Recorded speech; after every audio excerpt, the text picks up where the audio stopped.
Malheureusement, ce qu'on retrouve de plus en plus sur la voie publique, dans certains endroits, dans certains quartiers, dans certaines cités, c'est ce qui va à l'encontre des préceptes religieux. À titre d'exemple, voiture brûlée, arrêt de bus cassé, dérangement des voisins, le fait de salir la voie publique, le fait d'hausser le ton, le fait d'empêcher les gens et les voisins de dormir. Je ne m'adresse pas particulièrement aux musulmans en disant ce n'est que les musulmans qui sont concernés par ces actes blâmables, mais ce qui relève de mon devoir, c'est de donner cette exhortation de façon générale. Et bien sûr, s'il y a des musulmans qui sont concernés, eh bien tant mieux, en espérant que cela leur profite, incha'Allah ta'ala.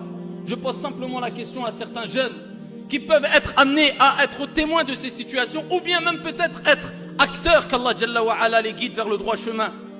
Que direz-vous si demain c'est votre père à qui on crame la voiture? Quel serait votre état? Que direz-vous si demain c'est ta mère, c'est votre mère, qui se dirige vers un endroit, peu importe, et qui veut prendre le bus ou bien le tramway et veut s'asseoir pour se réfugier dans un abri de bus parce qu'il vent ou parce qu'il neige ou parce qu'il pleut? Elle veut s'abriter dans cet abri de bus et voilà qu'il n'y a aucun abri parce que toutes les vitres sont cassées. Kama tadin ou tudan, comme tu fais on te fera.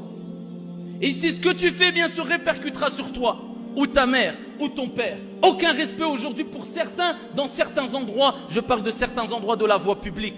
Alors que le prophète alayhi salatu wassalam nous rappelle que celui qui aura délaissé le bon comportement sur la voie publique, celui qui aura délaissé le fait de ne pas porter préjudice à autrui, eh bien aura raté énorme. Et celui qui le fait, qui portera préjudice à autrui sur la voie publique, dans la rue, sur la route, eh bien celui-là, eh bien on peut lui dire cela va te coûter cher. Cela va te coûter cher tout simplement parce que Da'watul mazlum mustajab, l'invocation de l'opprimé, c'est-à-dire celui à qui tu fais une injustice, si on veut, pour que tout le monde se retrouve, celui que tu vas hagar, celui à qui tu vas apporter préjudice, eh bien s'il invoque contre toi, et certains savants disent même si il est musulman ou même non musulman, s'il invoque Dieu contre toi, da'watul mazlum mustajab, l'invocation de l'opprimé, elle est acceptée.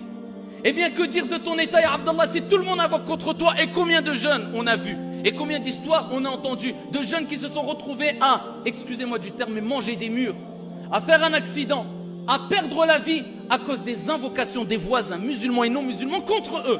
L'invocation de l'opprimé est acceptée, attention, et elle te suivra tout au long de ta vie. Fawarabbil Kaaba, de sorte que Dieu te scandalise ici-bas avant le delà.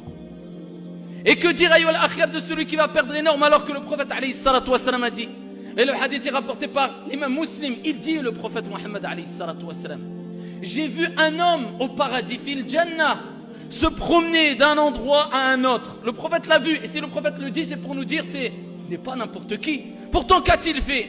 Est-ce qu'il a fait quelque chose d'énorme? Écoute bien ce que le prophète alayhi salatu wassalam a dit. Il dit, il se promenait d'un endroit à un endroit au paradis. Je l'ai vu, pourquoi? Pour quelle raison? Quelle en a été la cause? Il a brûlé des voitures, il a cassé des abris de bus, il a ici sali la voie publique, il a crié toute la nuit, il a attendu que ça soit 1h du matin pour déranger les voisins. Pas du tout, loin de là. Tout simplement parce qu'il est venu, il est intervenu de sorte qu'il a coupé un arbre qui était sur la voie publique, sur la route, qui dérangeait les gens de façon générale. Tout simplement pour cela, le prophète rappelle que par la cause de cette action, entre autres, eh bien le prophète l'a vu au paradis passer d'un endroit à un endroit au paradis et profiter du paradis de notre Seigneur Tabaraka wa Ta'ala. Où sommes-nous par rapport à ces gens-là qui seront au paradis par cette cause?